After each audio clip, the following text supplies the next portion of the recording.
반갑습니다. 한 주간도 잘 보내신 줄 믿습니다. 우리 김석철 집사님께서 오늘 두 번째 기도하셨는데 색다른 은혜가 됩니다. 참 아까 기도 중에 기도하지 않는 것은 그만이다.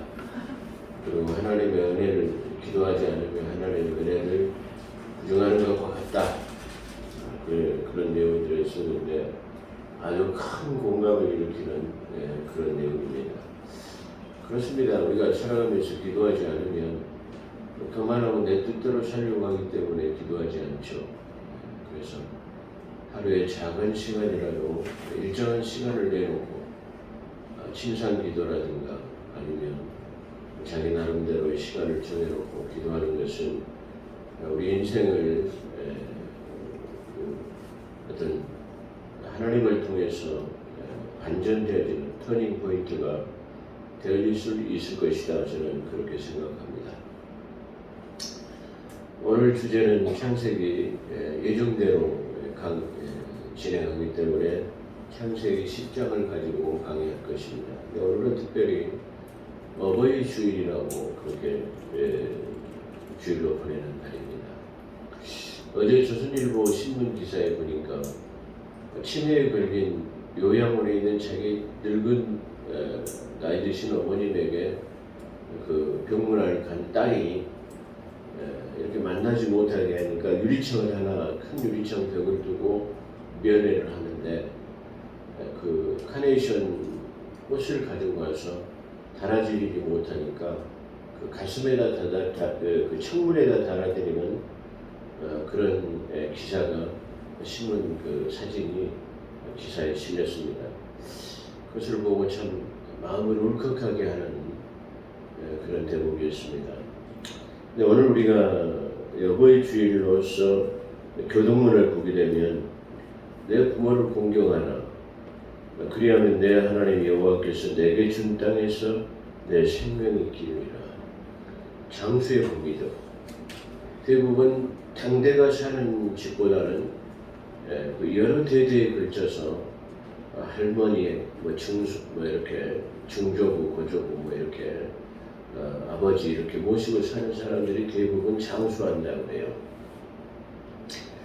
그런 것처럼 하나님 여호와께서 우리의 준 땅에서 장수하려면 내 부모를 공경하는 것입니다.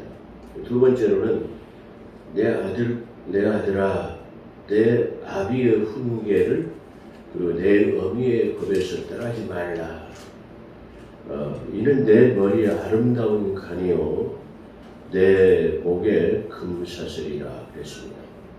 아름다운 간, 높이 된다는 것이요.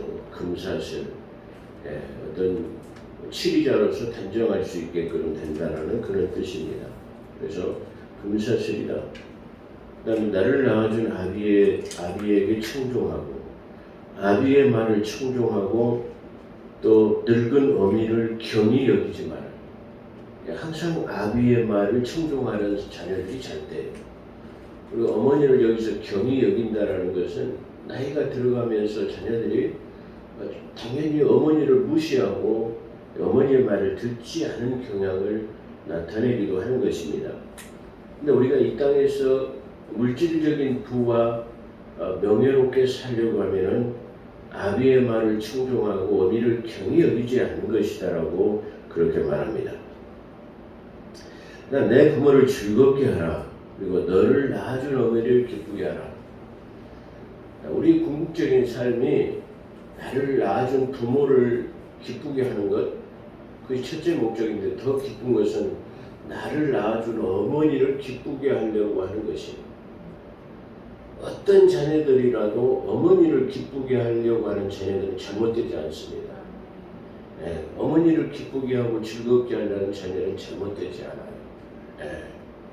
저는 그것을 어렸을 때 조금 불우한 유년 시절을 보낼 때 제가 그것을 실제로 체험해 봤기 때문에 너무나 잘 알고 있는 것이에요. 그런 것처럼 우리가 어머니를 늘 기쁘게 하는 자녀들은 절대로 잘못되지 않는다. 그렇게 말합니다. 그래서 이것은 하나님께서 첫째 되는 계명이라고 그렇게 말. 첫째 되는 계명은 제1계명에서 4계명에 대한 하나님에 대한 계명 말고 사람에 대한 계명, 다섯 번째 계명을 말하는 거예요. 사람에 대한 계명 중에 이것이 첫 번째다라고 그렇게 말하고 있어요. 그것이 사람의 본분이죠. 내 부모가 안 계신다 할지라도 늘 나이 드신 부모를 내 부모같이 공경하는 사람 마음 가운데는 늘 이와 같은 하나님의 축복이 나와 여러분에게 있어지게 될 줄로 믿습니다. 이 강단의 꽃도 우리 제 아들이 제천에 가 있어요. 제천에 가 있는데 이거 택배로 보내왔어요. 근데 참 이런 아름다운 꽃바구니는 제가 본 적이 없어요. 그래서 집에서 보기에는 너무 아깝다. 교회로 가져가자. 그래서 새벽 기도회 때 가져왔습니다. 참 보기가 아주 좋습니다. 무엇보다도 참 아비의 마음이 참 기쁩니다. 한 이틀 전에 제 카드에서 카드를 네가 꼭 필요한 때 써라. 30만 원 이상은 쓰지 말아라. 그래가지고 카드를 줬는데 5만 원을 인출해 갔어요. 그래서 이놈이 뭐하려고 5만 원을 빼갔나 봤더니 아마 이 꽃을 사기 위해서 그랬는지 어쨌는지 어찌됐든 간에 내 돈으로 나가지만 마음이 기쁘지 않을 수 없는 그런 대목입니다. 하여튼 우리는 살아가면서 경천애인이다 라는 말을 자주 쓰죠. 경천애인이라는 말은 하늘을 공경하고 사람 사랑이다. 그것이 바로 성경에 나와 있는 내용과 똑같은 얘기다. 그렇게 말할 수 있을 것입니다. 자, 오늘 창세기 10장이라고 하는 건 좀 특별한 의미를 가지고 있죠. 10장은 열방이라는 뜻을 가지고 있어요. 아라비아 숫자 10은 열방을 가리켜요. 내가 언제 한번 언급했지만 1이라는 숫자는 성부 하나님을 가리킵니다. 2라는 숫자는 성자 하나님을 가리킵니다. 3이라는 숫자는 성령 하나님을 가리킵니다. 성경에서 사는 동서남북이라고 하는 사방을 가리킵니다. 그래서 동서남북 사방 어디로 가더라도 성령 하나님을 떠나서는 살 수 없다라는 숫자가 7이기도 해요. 그래서 7을 완전 숫자라고 합니다. 그래서 4라는 숫자는 동서남북 사방을 가리킨다. 5라는 숫자는 예수님께서 십자가의 천자국을 받으실 때 다섯 번째 갈빗대, 그의 살상 목표죠. 죽음을 상징합니다. 5라는 숫자는 죽음을 상징합니다. 세속적인 사람들은 숫자 4를 죽음의 숫자로 사용하기 때문에 엘리베이터나 아니면 병원에서 4자 숫자를 쓰지 않아요. 근데 그건 아주 무시한 소치이다. 그렇게 말할 수 있을 것입니다. 어찌됐든 간에 우리는 영적인 법 중에서는 4라는 숫자는 동서남북 사방을 가리키고 5라는 숫자는 죽음의 숫자를 가리키기도 한데 죽음 뒤에는 바로 부활이라고 하는 것이 있기 때문에 5는 죽음을 상징하기도 하지만 은혜의 숫자로도 상징하기도 합니다. 성경에서 6은 적 그리스도의 숫자로 666을 나타내는데 사용하고 완전 숫자인 7에 비해서 부족한 숫자를 나타내는 것이 바로 6이기도 합니다. 7은 아까 말한 것처럼 완전한 숫자의 완전수요 복의 숫자라고 그렇게 말합니다. 8은 더 높은 격조 높은 3.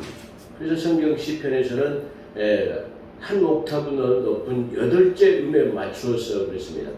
그래서 이 8은 새로운 출발, 격조 높은 삶을 나타내는 수가 곧 8이기도 합니다.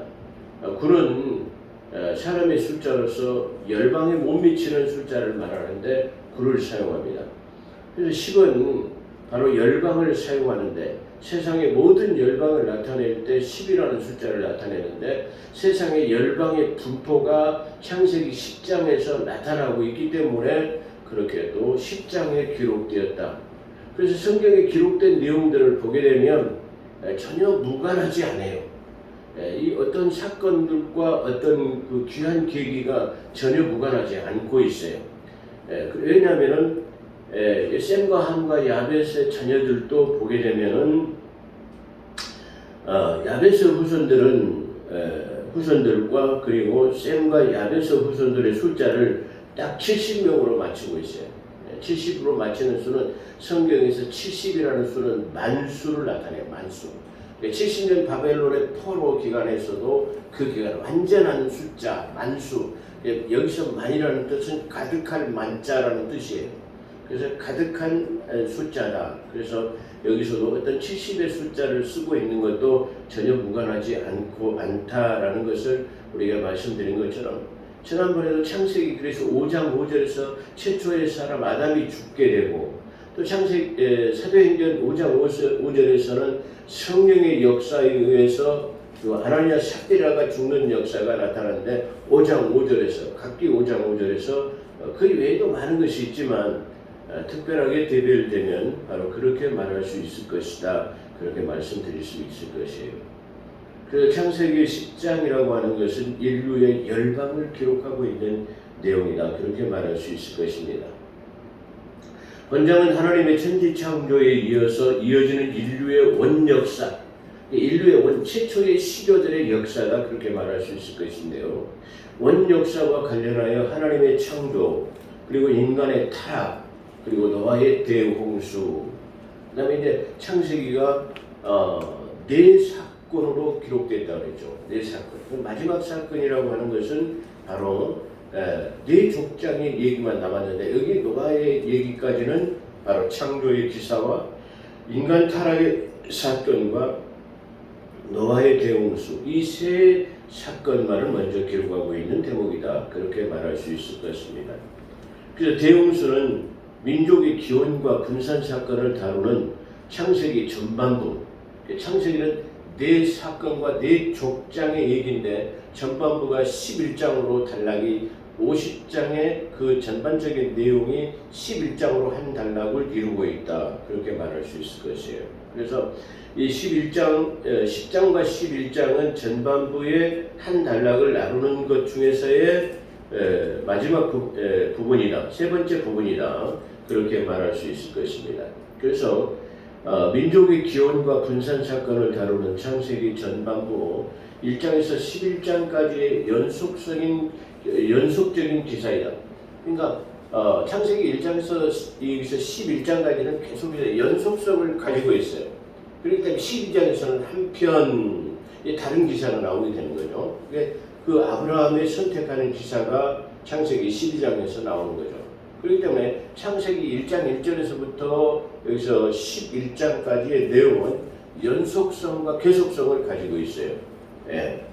즉 본장은 홍수 이후에 생육하고 번성하고 땅에 충만하라는 9장 1절과 그리고 창세기 1장 28절에 다스리고 정복하고 충만하라는 그 축복대로 실제적으로 인류가 급속히 번성하는 것을 나타내고 있어요. 그래서 그 노아의 방주에서 나왔던 8명으로 인해 가지고 지금 삼각주라는 그 아라랏산에서부터의 기원을 통해 가지고 그 6명의 그러니까 노아와 노아의 아내의 이름을 빼놓고 그다음에 세 아들과 세 자부를 통해 가지고 인류의 역사가 지난번에 잠깐 언급한 것처럼 이 백인종, 황인종 그리고 얼굴이 검은 흑인종 이런 분포로 인해 가지고 급속하게 번져졌는데 오늘 창세기 10장은 그런 내용들을 간략하게 설명할 것이에요. 이 창세기 10장을 강의한다면 이 창세기 10장만을 가지고도 몇 번을 강의를 해야 돼요.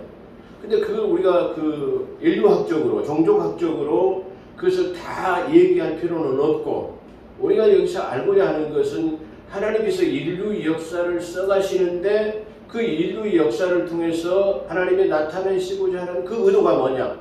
그러면 바로 인류의 역사를 기록하시면서의 구속사적인 얘기를 기록하시고 있다.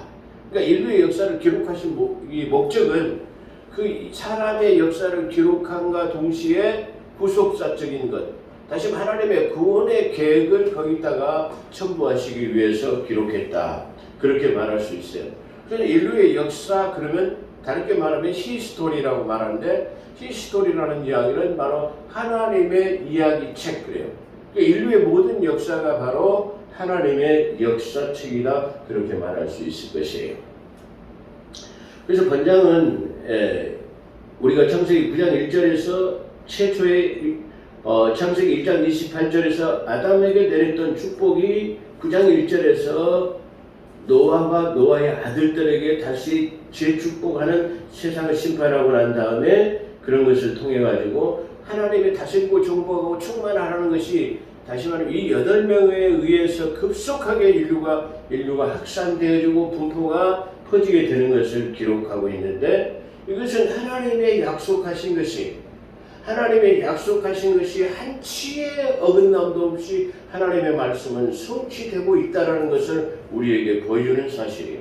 그러니까 우리가 여기서 뭘 느껴야 하냐 그러면은, 하나님께서 약속하신 것은 반드시 실현되어지고 성취되어진다는 사실을 우리가 알아야 된다는 것입니다. 이러한 전체적인 문맥하에서 다시 다음과 같은 세 단락으로 구분할 수 있을 것이에요. 창세기 10장은 어떤 단락이냐, 먼저 전반부는 1절에서 5절은 야펫의 후손에 대한 명단을 다루고 있어요. 그 다음에 6절에서부터 20절은 중반부에는 함의 후손이 기록되고 있어요. 그 다음에 마지막 후반부에는 21절부터 32절까지의 셈의 후손의 명단이 기록되어지고 있어요. 그러니까 여기서도 보게 되면 우리가 여기서 그냥 하나님의 말씀을 읽다가 창세기 10장을 너무나 많이 복잡하고 그 어떤 사람들의 많은 이름들이 나오기 때문에 그냥 넘어가기가 쉬운 그런 대목이기도 하죠. 근데 여기서 나오는 명단은 순수한 인종학적인 명단이 아니며, 또 다시 말하면 여기서 이 야펫이 맨 먼저 기록되고 있는데, 야펫은 장자이기 때문에 여기서 기록된 것은 아니에요. 구속사적인 것을 다루기 위해서 먼저 야벳은 아주 미미한 부분이다.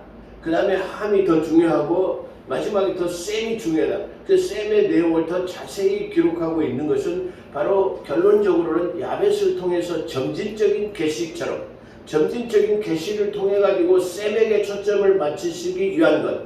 그래서 야벳을 통해서 점진적인 계시를 통해 가지고 점점점 그에게 초점을, 포커스를 그에게 맞추기 위한 것이다. 그렇게 생각하면 될 것입니다. 그래서 여기서 나오는 명단은 순수한 인종학적 명단이 아니며 나라 이름이 나오는데, 구스, 미스라임, 아수르, 오발은 나라 이름을 말하고 있어요. 근데 여기서 달시스, 가사, 니느웨, 시론이라는 이름이 나오는데, 이 이름은 바로 도시의 이름이에요. 예, 나라 이름 구스와 미스라임과 아수르, 오발은 나라 이름을 말하고, 여기서 도시 이름은 달시스, 가사, 니느웨, 시론을 말하고 있는데, 또 여기서는 종족 이름도 쓰고 있어요. 블레셋, 누딤 등을 혼용해 사용하고 있어요. 나라 이름과 도시 이름과 사람의 이름이 혼용되어지기 때문에 우리가 이것을 자칫 이거에 도대체 어떤 것인가 우리가 좀 이해되기 힘든데, 우리가 먼저 여기서 한 가지 이렇게 혼용될 수 있는 것은 그의 시조의 이름을 따라 가지고 그 나라 이름을 붙이기도 했다라는 것이에요. 그러니까 가나안이 함의 아들이라는 것을 우리가 알죠. 근데 가나안의 이름을 따서 가나안이라는 나라를 명명한 것처럼 바로 그런 것을 따르고 있다는 것을 우리에게 말하고 있어요. 또한 본장은 야벳의 명단, 야벳의 후손에 대한 명단이 14번에 대해서 나오고 있고, 함의 자손에 대해서는 30번을 말하고 있고, 셈의 경우는 26분. 아까 말한 것처럼 총 70개의 명단이 수록되어 있어요. 그러니까 야벳은 14번, 함은 30번, 그 다음에 셈은 26번, 총 70개의 명단이 기록되고 있다. 그렇게 말할 수 있을 것이에요. 본장의 특징은 인류의 기원을 밝히는 단순한 역사만 기록한 것이 아닌, 아까 말씀드린 것처럼 구속사적인 진리를 기록하기 위해서 여기다 기록해 놓은 거예요. 사람의 역사와 족보가 무슨 필요가 있겠습니까? 그렇잖아요. 근데 이 하나님의 기록된 말씀, 성경이라고 하는 정경 속에 이것을 기록한 이유는 결론적으로는 구속사적인 하나님의 구원의 계획이 어떻게 이루어졌는가를 말하기 위해서 기록되었다. 그렇게 말할 수 있을 것입니다. 그래서 홍수 이후에 8명이라는 숫자는 야벳을 통한 유럽 계통의 아리안족, 그리고 함의 후손인 애굽인, 에티오피아와 남아랍권, 그리고 초기 바벨론과 아로피리안족의 구성으로 되어 있다는 것을 우리가 알 수 있는데요. 셈의 후예는 히브리 사람들, 그리고 수리아인, 아수리인, 그리고 족타나이아라는 아랍권의 사람으로 구성되었다. 야벳은 먼저 기록한 것은 아까 말씀드린 것처럼 장자이기 때문이 아닌 구속사적인 면에서 그 비중이 경미하기 때문인데, 구속사의 주역인 초점을 셈에게 맞추기 위한 의도가 이 속에는 들어있다는 것을 우리에게 말하고 있어요. 그래서 조금 전에 말한 것처럼 야벳, 함, 셈 이렇게 점진적인 모양으로 그렇게 기록해 놓았다. 그것을 우리가 알 수 있어요. 한편 야벳의 후예는 7명의 아들을 2절에서 기록하고 있어요. 그 다음에 7명의 손자를 3절과 4절로 그렇게 기록하고 있어요.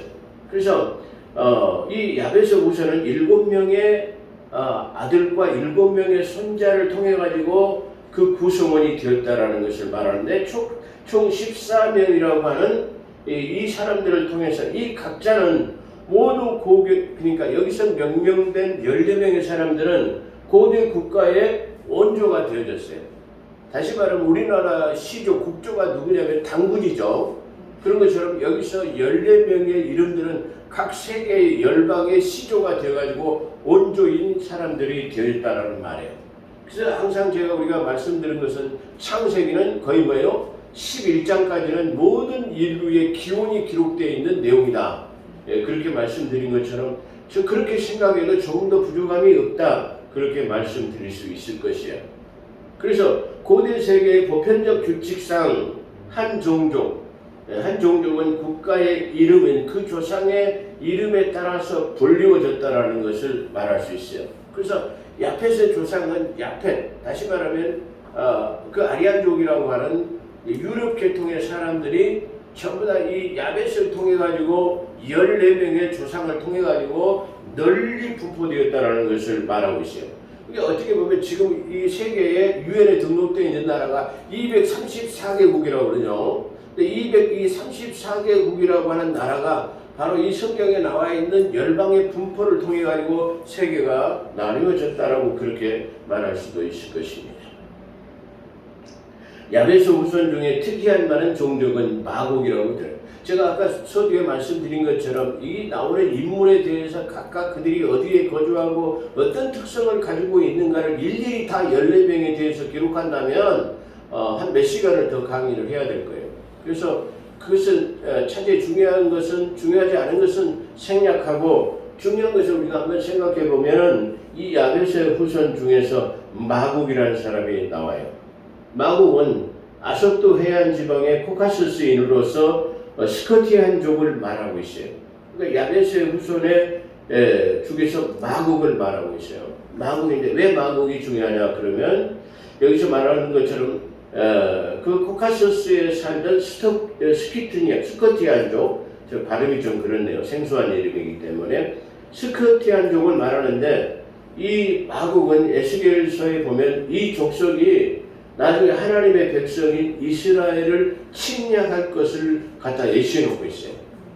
그러니까 다시 말하면 이 에스겔 선지자를 통해 가지고 이 마곡이라는 이 후예가 이스라엘을 침공할 것이라는 것을 창세기에다가 열방의 분포에다가 이미 예정해 놓았어요.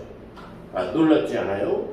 근데 이것을 갖다가 어디다 기록해 놨냐? 에레미야서에다가 기록해 놓지 아니하고 에스겔서에다가 기록해 놨어요. 똑같은 5명의 선지자인데 에레미야서에다가 기록한 내용은 바벨론 70년의 포로 기간에 일어난 일을 말했기 때문에 에레미야서에다가 만약에 기록했다면 이 이스라엘의 침공을 바벨론으로 돌릴 수 있을 것이에요. 근데 이 침공을 갖다가 에스겔서에다가 기록해 놓은 것은, 에스겔서는 어떤 의미를 가지고 있냐면 제3성전이 건축될 때를 말하고 있어요. 그렇기 때문에 재림이 가까운 시대에 이 일이 일어날 것이라는 것을 말하고 있어요. 할렐루야. 그렇기 때문에 성경의 예언도 우리가 가만히 생각하면 아무개나 성취되는 것이 아니고, 이렇게 이 예언이 그러면 언제 성취될 것인가를 생각해 봐야 돼요. 그렇죠? 근데 이 성취가 에스겔서라고 하는 그 서신서의 38장 2절에 기록됐다라는 거예요. 그래서 38장 2절에 에스겔서에서 기록됐다면 에스겔서는 언제 그 에스겔을 통해서 성전이 건축되어질 것인가? 제3성전이 건축되어질 텐데 그 제3성전이 건축되어질 무렵에 이 일이 일어날 것이라는 것을 예언했다는 거야. 할렐루야.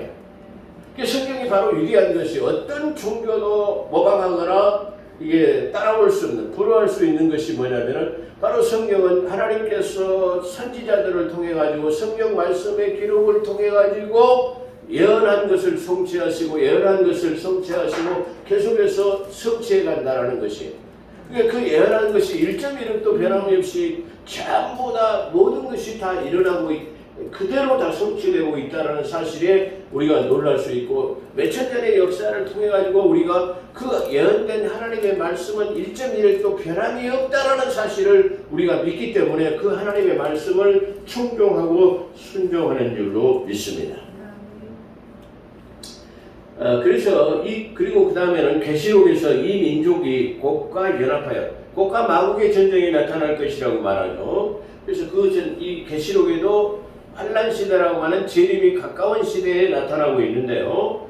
바로 이 민족이 곡과 마국이라는 이 족속이 곡과 연합하여 하나님의 교회를 대적하는 세력으로 나타날 것이라고 예언되어 있는데 계시록 20장 8절로 10절에 말하고 있다. 네, 그렇게 말할 수 있을 것이에요. 네. 그래서 지금 이것은 에스겔서와 요한계시록에서 분명하게 기록되고 있는데 이 10장 5절에 보면 이 족속은 각기 방언과 종족으로 나라대로 그리고 인도의 유럽계를 형성한 야베스, 인도의 유럽계를 형성한다고 그랬죠. 형성한 야베스 후손들은 또다시 언어학적, 종족학적 그리고 지리학적으로 분리되어서 온 땅에 퍼졌다. 그러니까 다시 말 5절에 말하는 이 족속과 방언 그랬어요. 그러니까 이 14명의 야베스 족속이 똑같은 언어를 쓰는 것이 아니라 다시 말하면 그 중에서도 각기 7명의 아들과 7명의 손자들에 의해서 각기 나누어졌고 그들은 각기 다른 언어를 쓰게 되어졌다라는 것을 말해요. 그래서 여기서 족속의 각기 방언이라는 말은 14명의 아들이 똑같이 14명의 야베스 후손들이 언어를 똑같이 쓰는 것이 아니라 다 달라졌다라는 말이에요. 그러니까 유럽에 살더라도 다 다르잖아요. 언어가 다르잖아요. 그렇잖아요. 예를 들어서 유럽의 후손들은 한 후손들이었다면은 전부 다 영어를 쓴다면 영어권 하나에 있어야 되는데 각기 다른 언어로 쓰고 있는데 종족은 원래의 기원은 같다라고 말할 수 있어요. 그래서 각기 똑같은 종족이었음에도 불구하고 그들은 방언이 달랐다고 했어요. 각기 방언과 종족대로 다 나눠지게 되었다라고 그렇게 설명했어요. 자, 얼마나 놀랍잖아요. 저는 이런 사실을 보고도 얼마나 놀라운지 몰라요. 왜 그러냐면 각기 똑같은 그 부모의 혈통을 타고 태어났는데 그 중에서 14명의 각자의 후손들이 각각 다른 나라의 말로 얘기하고 있다는 것 자체가 놀라운 사실이다. 그렇게 말할 수 있을 것이에요. 그래서 이 야베스 후손들은 언어학적으로 그리고 종교학적으로 지리적으로 다 이렇게 나눠지게 되면서 그리고 그 분포가 되어가지고 온 땅에 퍼졌는데 창세기 9장 1절이 성취되는 역사다. 그렇게 말할 수 있을 것입니다. 그래서 이들은 바닷가 땅에 머물렀더라 그랬어요. 예. 그게 다시 말하면 이 야베스 족속들은 각기 다른 방언과 종족대로 그리고 언어학적, 종족학적, 지리학적으로 각기 나누어져 가지고 그들이 주로 머무는데 바닷가, 해변가를 주로 상징한 나라 속에서 살고 있었다. 그렇게 말하고 있어요. 그럼 그 지역이 어디였냐 그러면 곧 소아시아 지역과 그리고 스페인 지역에 이르기까지 곧 구라파 해안지대에 있는 지중해의 많은 섬들의 해안에 거주했다라는 뜻이에요.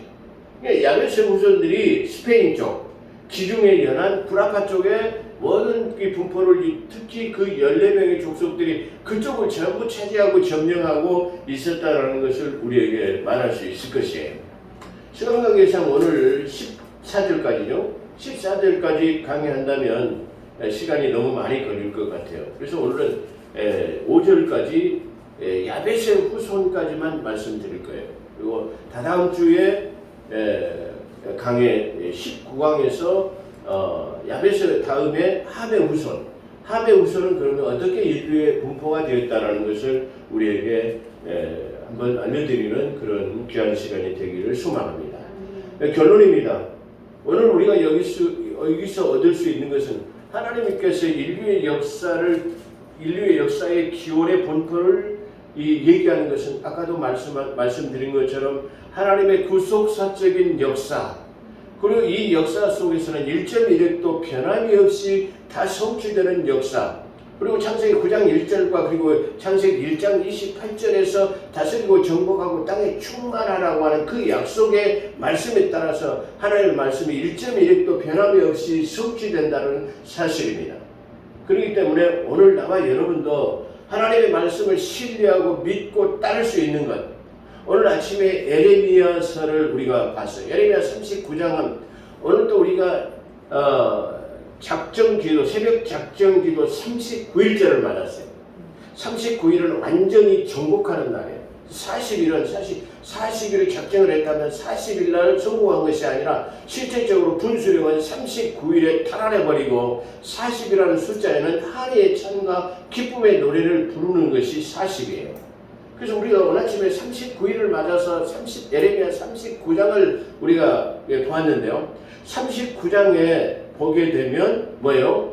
느부갓네살 왕이 성을 둘러싸고 있어가지고 1년 6개월 동안의 성을 둘러싼 다음에 성이 완전히 뚫리기까지 한 1년 6개월의 시간이 걸렸어요.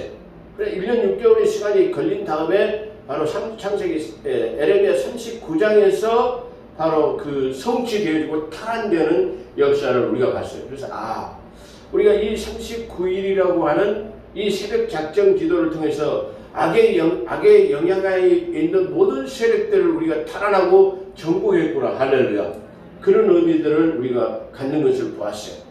에레미야 그 마지막 절에 보게 되면 하나님을 반대하고 에레미야를 박해했던 모든 고관들, 그리고 마지막 유다의 마지막 왕이었던 시드기야는 그 바벨론 왕에 의해서 자기 자녀들이 그 왕이 보는 앞에서 자녀들을 전부 다 도르게 했어요. 바벨론 왕이. 그러니까 자기 자녀들이 그 죽는 모습을 보는 그 왕의 처참한 모습이 얼마나 비참했을 것인가 우리가 생각해 보게 되는 대목이요. 근데 거기다가 더 이게 한술 더 떠가지고 어떤 경우를 당했냐면은 이 시드기야 왕은 그 자리에서 자기 두 눈이 뽑혀버리는, 그리고 쇠사슬에 묶여가지고 다시 바벨론으로 포로로 잡혀가는, 두 눈이 이게 뽑힌 상태에서 쇠고랑을 차고 바빌론까지 포로로 끌려간다라는 것은 얼마나 숨어요. 그 부귀와 영화를 다 누리던 왕이 에레미야의 다시 말하면 그 선전포고 에레미야의 하나님의 말씀에 경고에 기울이지 않음으로 이 처참한 형태를 우리가 당하는 것을 볼 수 있어요. 근데 이렇게 시드기야 왕에게 절대로 그런 일은 일어나지 않을 것이야.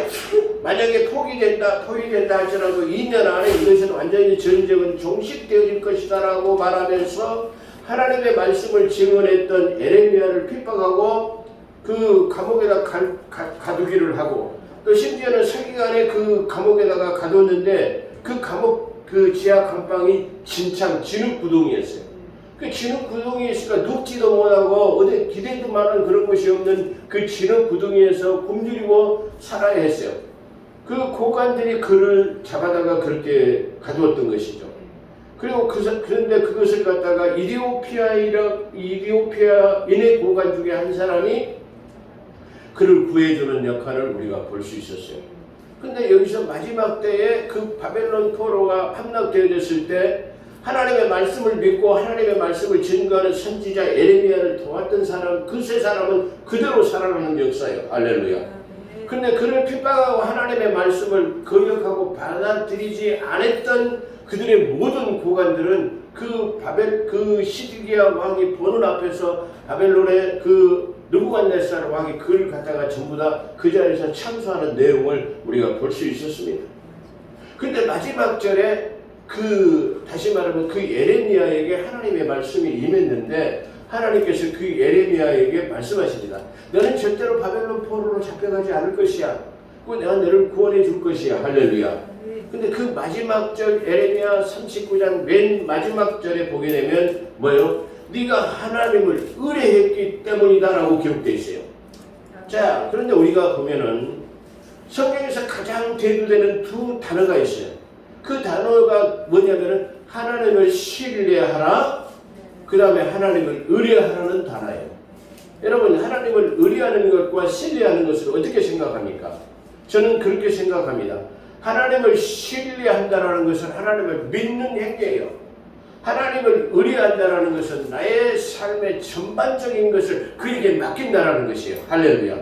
이런 거 굳이 이 말의 내용은 거의 비슷한 것이에요.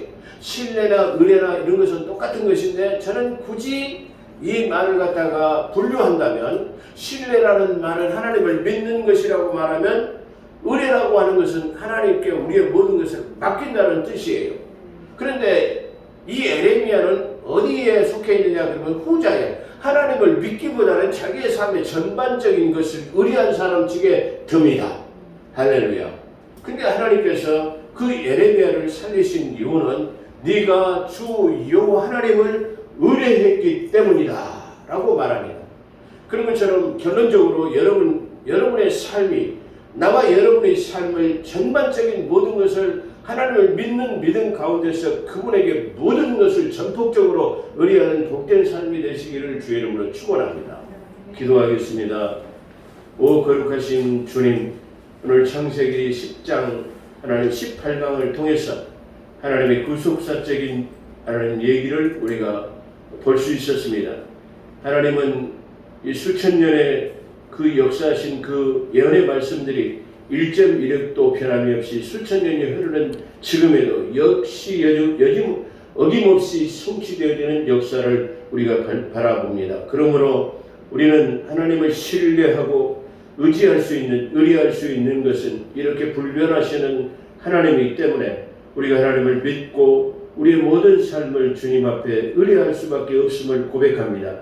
주님, 이 시간 우리의 남은 삶도 하나님 앞에 모두 하나님 앞에 의뢰하는 그런 복된 삶이 되어져서 그 흉악한 하나님 환난의 시대에서 목숨을 보존하는 그런 에레미야 선지자와 그를 도왔던 하나님 모든 사람들이 생명의 구원을 얻은 것처럼 우리가 모든 것을 하나님 앞에 의뢰하는 그런 복된 삶이 되게 도와주시옵소서. 오늘도 함께 하신 것 감사하며 우리 우주 예수 그리스도의 이름으로 감사기도 드리옵나이다. 아멘.